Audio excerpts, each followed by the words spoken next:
Bonjour à tous pour ce nouvel épisode de l'événement geek. Aujourd'hui nous partons à la découverte des Imaginales, le festival des mondes imaginaires, donc qui se déroule à Épinal, à l'espace court. Nous l'avons testé pour vous, suivez-moi.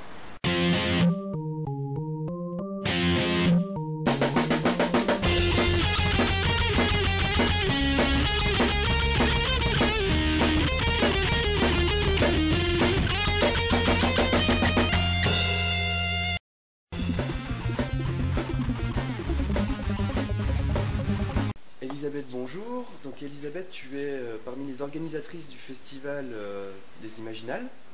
Donc est-ce que tu peux nous expliquer un petit peu ton festival? Alors c'est tout simplement en qualité d'adjoint au maire, c'est vrai que j'ai dans ma délégation en charge ce festival qui est initié et organisé par la ville d'Épinal. Alors un festival qui a toute sa cohérence avec la thématique d'Épinal, Oui. Épinal, ville de l'image, ville de Ville du jeu, l'imaginaire. ville de l'imaginaire. Tout à fait, un festival à la fois littéraire et culturel, un festival que l'on a voulu de qualité, mais grand public, accessible à tous. Gratuit. Entièrement gratuit et certainement avec une volonté de la ville de permettre à la jeunesse, à ces jeunes pour qui la lecture c'est pas toujours le hobby préféré, de découvrir le livre à travers une littérature qui est la fantasy. On connaît tous Harry Potter et leur faire découvrir ce monde extraordinaire de la lecture. Oui, donc il participe donc, au travers de votes pour élire donc, Tout à fait. Alors, des livres. Alors cette jeunesse eh bien, participe à ce festival, notamment avec l'accès gratuit, tu l'as dit tout à l'heure, avec toute une série d'écrivains qu'ils connaissent, qu'ils vont découvrir. Je pense aussi bien notamment à Sir Cédric. Alors depuis maintenant un certain nombre d'années, nous avons mis en place à la fois le prix des collégiens et le prix des lycéens qui concerne des centaines, voire des milliers de jeunes lorrains qui depuis le mois d'octobre lisent et relisent toute une dizaine de livres chacun et ils ont les uns et les autres choisi après un vote, après un débat, le romancier, enfin l'auteur, féminin ou masculin, qui va recevoir ce prix. Et c'est cet après-midi, à 14h, on va commencer par ce prix des collégiens, et ensuite à 15h30 le prix des lycéens. Donc je ne vais surtout pas dévoiler qui a gagné ce prix, mais c'est extrêmement attachant, parce qu'on dit que la jeunesse ne lit pas. Si, la jeunesse lit et des livres de grande qualité. Et il participe, moi j'ai vu notamment tout à l'heure pendant la conférence Samantha Bailly, donc qui est le coup de cœur du festival, qui a 24 ans et la Benjamin en plus du festival, et qui moi m'a totalement bluffé. Et Samantha Bailly qui a été d'ailleurs découvert, et qui a eu toute sa réputation et sa reconnaissance de compétences d'écrivain grâce aux Imaginales, parce que c'est le prix des lycéens qui l'a reconnu il y a 2 ans, et qui depuis a écrit, lui a permis d'accéder au rang où elle est. C'est vrai que c'est un très jeune écrivain. Alors sur ce festival, c'est vrai, puisqu'on reste dans cette thématique jeune, nous avons également la bulle du jeu. Oui. Puisque le livre, c'est très lié, les jeux de rôle, etc. Donc, avec des associations comme Place au jeu et les Messagers du Rêve, donc on a déjà fait une émission sur eux, et que nous retrouverons donc aujourd'hui. Qui sont très fidèles dans toutes nos animations. Et qui sont là tous les ans depuis, je crois, 4 ans maintenant. Oui, absolument. Alors, redire que ce festival, c'est la littérature de l'imaginaire. Donc, derrière ce mot, on y met bien sûr la fantaisie, puisque c'est maintenant le premier festival de littérature fantaisie européen. Donc, c'est dire quand même cette reconnaissance que nous avons acquis en 12 ans. Donc, ça a été très rapide finalement cette reconnaissance. Mais nous accueillons bien sûr des auteurs également de fiction, le thriller est présent, le roman historique, le conte et légendes est présent. Beaucoup d'invités étrangers cette année. Alors bien sûr, au total on a plus de 150 auteurs, éditeurs, illustrateurs, dont bien évidemment les anglo-saxons, ce qui signifie que les États-Unis sont là, ce qui signifie bien sûr que l'Angleterre est là. Alors avec un éclairage cette année avec l'Allemagne, alors le symbole aussi du 50e anniversaire du traité de l'Élysée, qui marque très fort la réconciliation entre la France et l'Allemagne. Un gros éclairage sur la femme, ces Imaginales sont très féminines, mais là on parle de femmes fortes, on ne parle pas de femmes soumises, on parle de femmes battantes. Et puis troisième grande nouveauté, c'est l'ouverture aux valeurs maçonniques, avec toute une série de cafés maçonniques, de déjeuners maçonniques. Sur les francs-maçons, les Illuminati. Voilà. Et puis surtout, tout ce qu'est l'ésotérisme, avec toutes ces valeurs de la maçonnerie qu'on retrouve dans la valeur de nos héros de littérature fantasy notamment. Donc ça, c'est vraiment une grande et belle nouveauté, avec une ouverture avec le temple maçonnique qui est juste en face, puisqu'on traverse ce somptueux parc et on se retrouve au Templier. Eh bien, Elisabeth, merci, et très bon festival. Merci de m'avoir interrogée.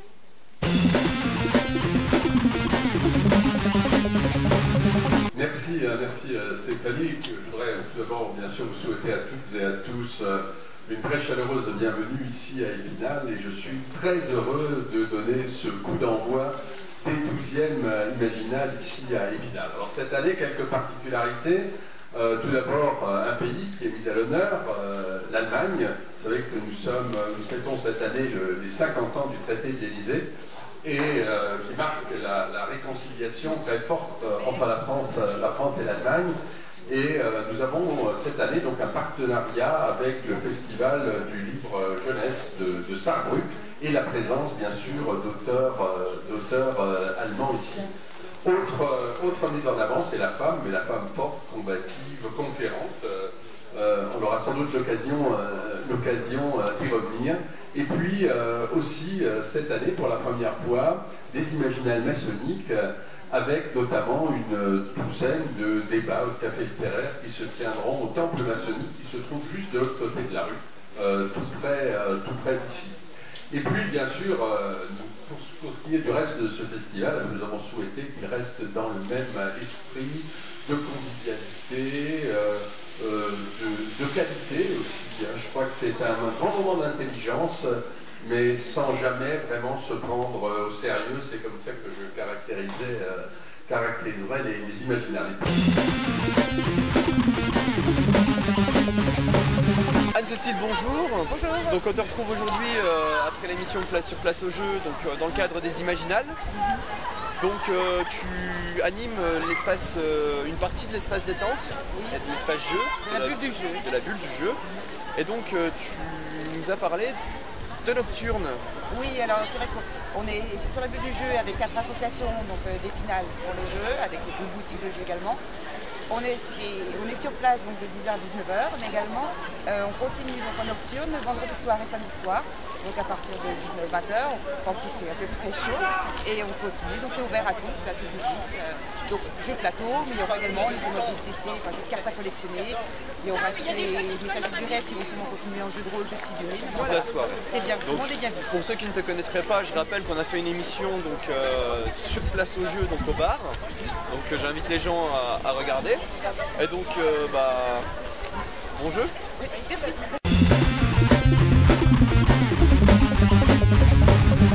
Carole, bonjour. Donc Carole, tu es auteure aux Imaginales et tu as gagné donc le prix collégien auprès des élèves donc pour cette année 2013.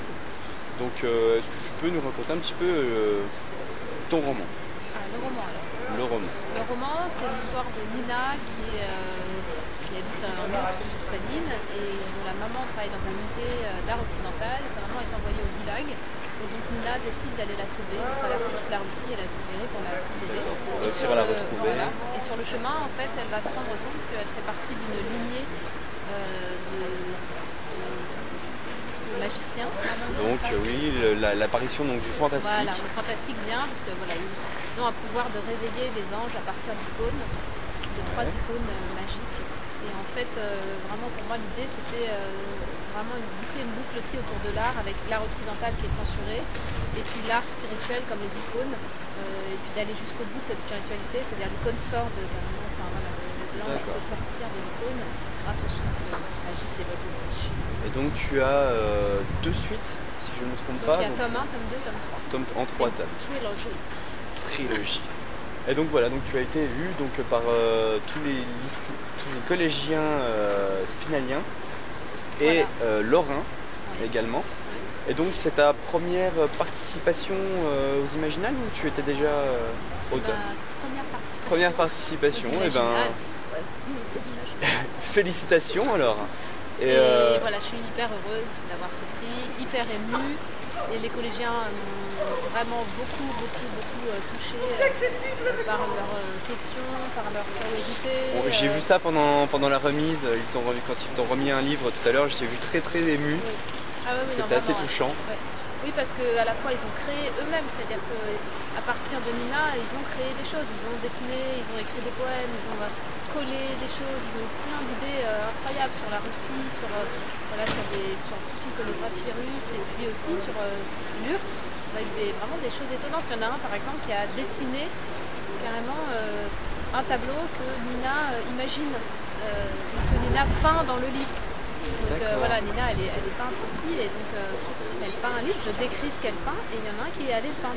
D'accord, donc vraiment une grosse participation des collégiens. Oui, ils se sont vraiment engagés autour de Nina et leurs profs et les documentalistes aussi. Il y a eu un espèce de vraiment, enfin, je trouve un engouement collectif qui m'a beaucoup touchée, beaucoup émue. Et avec voilà, derrière des demandes des collégiens, des collégiennes, qui me demandent un top 4, qui me demandent ce que vont devenir Sacha et Nina, voilà, est-ce qu'ils vont vivre une histoire d'amour, voilà, donc on sent quelque chose de beau, quoi. D'accord. Bah Carole, je te remercie, je te souhaite une très bonne continuation. Merci. Et j'espère te revoir l'année prochaine. J'espère.